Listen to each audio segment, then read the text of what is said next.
Now I have the pleasure of starting probably the more scholarly part of our conference, and it's a great pleasure for me to present the book which is to be discussed, and that's the book by Darius Staliūnas, a noted Lithuanian historian, deputy director of the Lithuanian History Institute in Vilnius, Pragmatic Alliance. Very briefly, I can say that I have the privilege to have worked with Darius Staliūnas since I edited a book series in public studies for Adobe, a Dutch publisher, a Dutch academic publisher based in Amsterdam and New York. And editing book series in public studies is not an easy thing. You know that sometimes it happens that you have to combine many academic styles and schools of thought, Dutch, German, French, American, British, Lithuanian, Latvian. But I have to tell you something. I remember Darius Staliūnas was one of the first Lithuanian scholars who contributed a book which was to become extremely popular, very widely read, and very successful. In the beginning, I thought that it would be a great gain for the book series to have as many German, British, French colleagues as possible. But Darius Staliūnas was a kind of breakthrough in his book Making Russians, which was a monograph on the policy of Russification of Tsarist Russia and Lithuania, was a success story. And ever since, Darius Staliūnas was known as a very active scholar, able to edit good collections, collaborate with his colleagues all over Europe and all over the world. And this time, there is the new outcome of his work and the book, A Pragmatic Alliance, Jewish-Lithuanian Political Cooperation at the beginning of the 20th century. The book published by the Central European University Press, Budapest and New York. And this is a collection of essays, a collection of articles by scholars like Mordechai Zalkin, Darius Staliūnas himself, Vladimir Levin, Marko Silber, Eglė Vendikaitė, Vladas Irutavičius, Theodore Wicks, Šarūnas Liekis. I have to say that, in fact, nothing is trivial and nothing is easy concerning the history of the 20th century when it comes to Jewish-Lithuanian alliance in terms of political dialogue, political cooperation.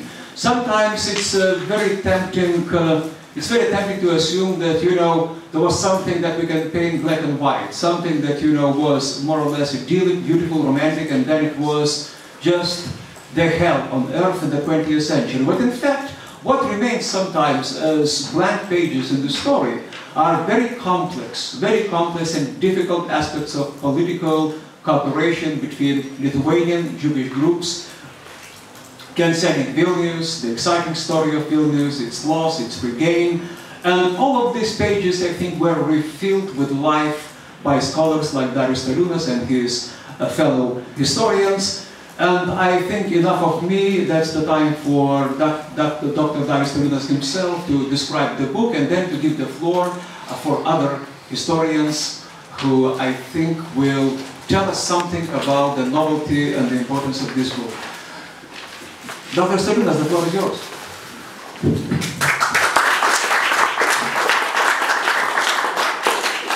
Yeah, thank you, Leonidas, for such a nice presentation. I have two short remarks.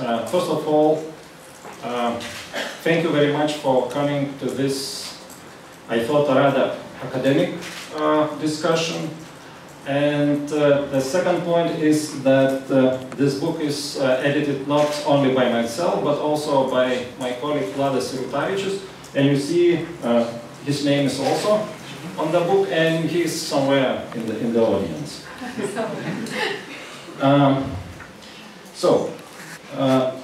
Because of well-known reasons, at least for historians, the history of Jews in Lithuania attracted little attention in Lithuanian historiography for many years.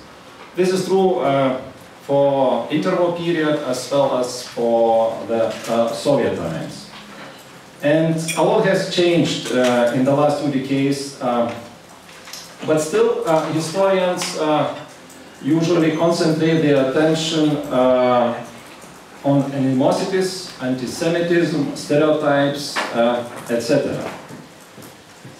And at the same time, it would be safe to claim that the history of Jews is still not within the main Lithuanian historical narrative.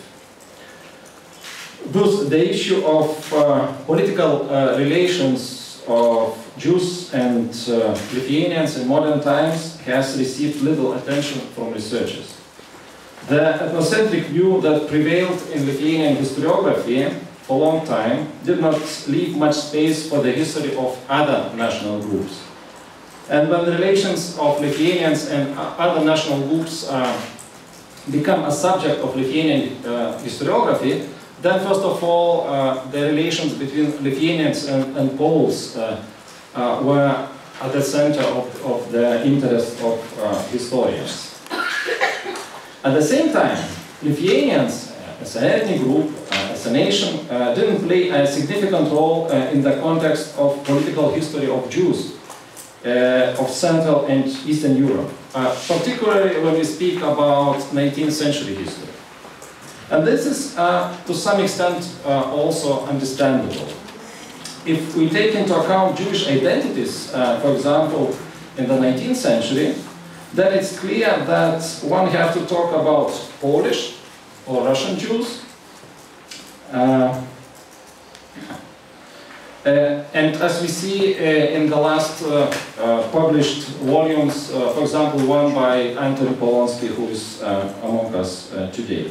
So it's typical to talk about Russian Jews, about Polish Jews, but not about Lithuanian Jews. Because if we speak about the political orientation, there was not such a trend as to identify themselves with Lithuania in a modern sense. Of course, there were some important contributions made, like Šarūnas Liekis' book, and Šarūnas is also among us today, but a lot was left without proper research.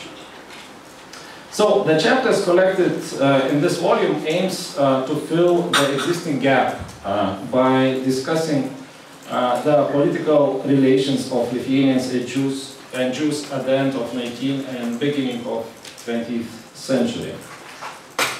And in order to achieve this aim, we invited an international team of researchers. And so alongside Lithuanian scholars, so Vladas Irutavičius, who co-edited this volume, Eglė Bendikaitė and Šarūnas Liekis, the colleagues from other countries took part in this project, first of all from Israel. And since Leonidas already mentioned their names, there is no need to tell them once again. And if you read this book, you will see that there are no disagreements with regard to the problems discussed in the book. I mean, no disagreements between the Lithuanian historians from the one side and Jewish ones from the other. What we try to achieve in this book is to explain the behavior of different national groups, or rather their representatives, at the end of 19th and early 20th century, in their confrontations, and not judge which group was right and which wrong and should be condemned. Everyone in the project understood very clearly that we cannot judge the actions of historical actors according to our own political agenda and understanding. So what we are showing in this book is that the program of Lithuanian political parties on the one side and the Jewish one on the other was to some extent very different and at some point even opposing each other, but there were situations when they managed to cooperate. And now I am trying to explain what were the differences and where they found some common ground. So the political program of the modern Lithuanian national movement projected territorial autonomy and later a nation state in which Lithuanians had to become the dominant group. And for people of other nationalities, the status of national minorities was projected.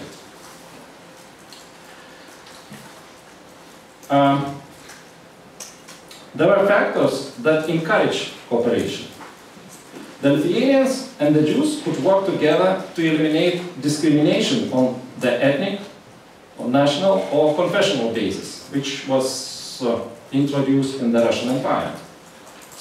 The Lithuanians were even interested in the abolishment of some specific anti-Jewish laws, such as the Pale of Settlement.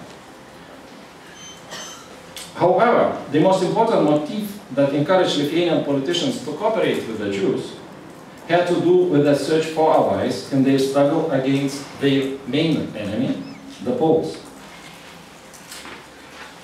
So now, when we look at the other side, and the Jewish side, the political tendencies seeking to liberalize and democratize the Russian Empire prevailed on the Jewish street.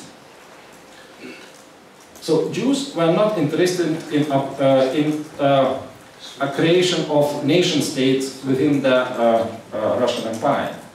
And so the territorial autonomy or partition of the empire was not on its priority list. At the end of the empire's existence, this ethno-confessional community, in fact, had become Russian Jews. They saw themselves as subjects of the state, despite being one of the most discriminated, non-dominant national groups in the Russian Empire. The attitude of Jewish political movements toward the Lithuanians as political partners contained the factors that both hindered and encouraged cooperation. During the 19th century, the majority of Jews and the politicians who represented them did not regard Lithuanians, who were mainly peasants, as a nation or as an educated society of higher culture, and thus did not see them as potential political partners. This attitude towards the Lithuanian-speaking peasants also determined their view of the Lithuanian national movement, which was not even considered an important political power in the region.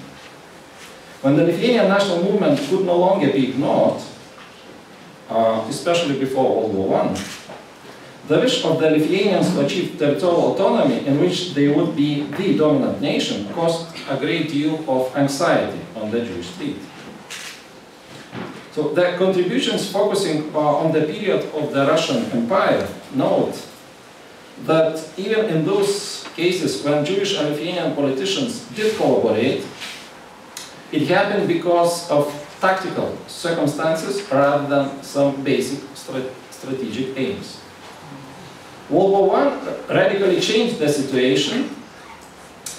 Unlike the other nations of the Russian Empire, the Jews not only suffered from basic deprivations caused by the war, but also experienced more persecutions when the Russian army deported them from the front line. But in general, it didn't change Jewish attitude towards the future of Lithuania. So they still thought about reforming the Russian Empire. In the meantime, one of the documents published in this book shows very clearly that Jewish politicians of different regions of Lithuania held different views regarding modern national Lithuania, but more favorably inclined to cooperate with the Lithuanians than, for example, those from Vilnius. In comparison with the other Lithuanian gubernias, the Lithuanians had the greatest political influence in the Kaunas province. Thus, the Jews did not find it to their advantage to confront them. And of course, a lot of attention in this book is devoted to the relations between Lithuanian Council, Lietuvos Taryba, and Jewish representatives. As is well known, 3 Jewish representatives were delegated to the Lithuanian Council during the Zionist conference that took place at the end of 1918. What we are trying to show in this book is that one could assert that the Lithuanian-Jewish agreement reached in December 1918 was rather a marriage of convenience. Lithuanian politicians mostly needed help in solving the question of the historical capital Vilnius and establishing Lithuania's statehood on the international arena. One could also assert that for the Zionist Jews, the agreement with the Lithuanians opened a prospect of not only putting into life the goal of national autonomy, but also becoming dominant in the Jewish community in general. And contributions by Vladas Irutavičius and Theodore Weeks specifically addressed the issues of how the Lithuanian Jewish agreement operated in practice. To sum up, what is the most important idea of this book? In the early 19th century, the Lithuanian Jewish political contacts and even reached agreements, the relations of the social democratic parties, a common bloc at the Russian Duma elections, the Zionists joining the Lithuanian Council in December 1918, were rather a pragmatic, that is, a convenience alliance, and not a firm union based on common principles. Thank you for your attention. I have to apologize to my colleague Dr. Vladas Irutavičius, whose name I omitted while presenting the book. In fact, the book has been edited by two colleagues, by Darius Staliūnas and Vladas Irutavičius.